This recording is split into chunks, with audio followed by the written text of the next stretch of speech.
दोस्तों, अगर आपका ई श्रम कार्ड बना हुआ है तो भारत सरकार ने ई श्रम कार्ड पर श्रमिकों के लिए कई सारी योजनाएं चलाई हुई हैं, जिनसे श्रमिकों के घर का लगभग पूरा खर्चा निकल सकता है और कई सारी आर्थिक परेशानियां दूर हो सकती हैं। दोस्तों, इस वीडियो में मैं आपको कुल मिलाकर ई श्रम कार्ड पर चलाई जाने वाली 5 बड़ी योजनाओं के बारे में बताऊंगा।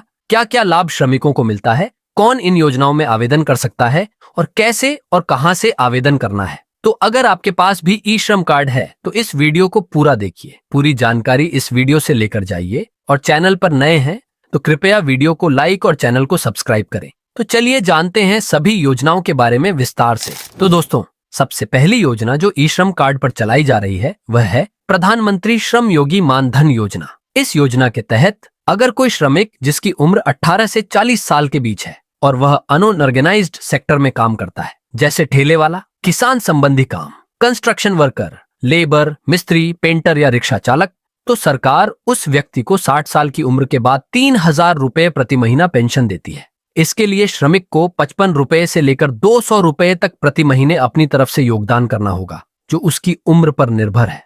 जैसे अगर श्रमिक की उम्र कम है तो उसे कम रुपए का योगदान करना पड़ता है, ताकि जब वह 60 साल का हो तो उसकी पेंशन शुरू हो सके। इसके साथ ही सरकार ने इसके लिए कुछ नियम भी निर्धारित किए हैं, जैसे श्रमिक की सालाना आय 15,000 रुपए से कम होनी चाहिए और वह ईपीएफओ या एनपीएस जैसे सरकारी फंड में निवेश न कर रहा हो। अब बात करते हैं पीडीएस यानी सार्वजनिक वितरण प्रणाली की।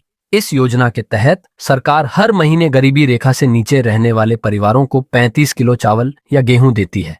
वहीं जो परिवार गरीबी रेखा से ऊपर है उन्हें 15 किलो अनाज दिया जाता है। इसका फायदा उठाने के लिए कुछ शर्तें हैं। सबसे पहले, लाभ लेने वाला भारतीय नागरिक होना चाहिए। इसके अलावा अगर किसी परिवार में 15 से 59 साल के बीच का कोई सदस्य नहीं है या अगर परिवार में कोई विकलांग सदस्य है तो वे भी इस योजना का फायदा उठा सकते हैं। जो लोग पक्की नौकरी नहीं करते और सिर्फ अस्थायी काम जैसे मजदूरी करते हैं, वे भी इसके लिए पात्र हैं। इस योजना को one nation one ration card ONRC के तहत लागू किया गया है, जिससे प्रवासी मजदूर भी जहां काम कर रहे हैं वहां आसानी से राशन ले सकें। यह योजना गरीब और जरूरतमंद लोगों के लिए बहुत मददगार है।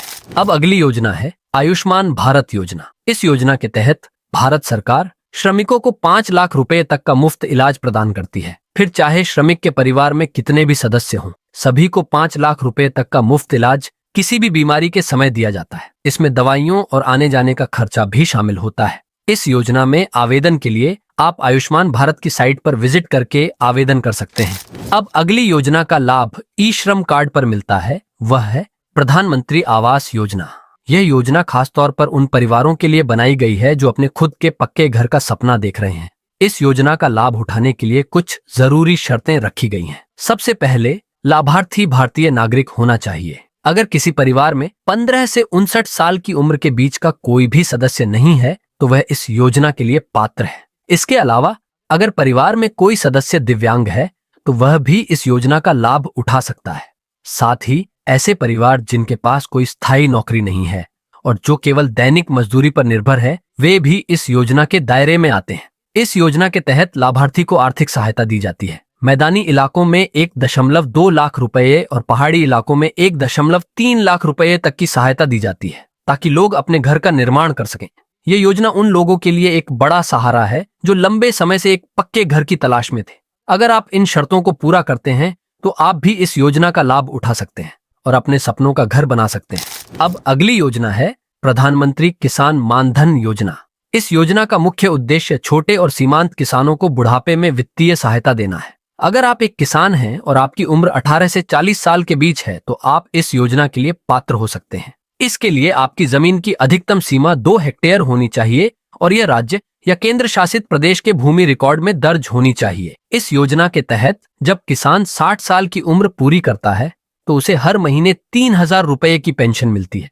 यह योजना किसानों के भविष्य को सुरक्षित करने के लिए बनाई गई है, ताकि उन्हें वृद्धावस्था में आर्थिक दिक्कतों का सामना न करना पड़े। तो दोस्तों, ये थीं वे 5 बड़ी योजनाएं जिनका लाभ ई श्रम कार्ड धारक उठा सकते हैं। अगर आपको यह वीडियो पसंद आई तो कृपया हमारे चैनल ज्ञान बाइट्स को जरूर सब्सक्राइब करें और वीडियो को लाइक करें।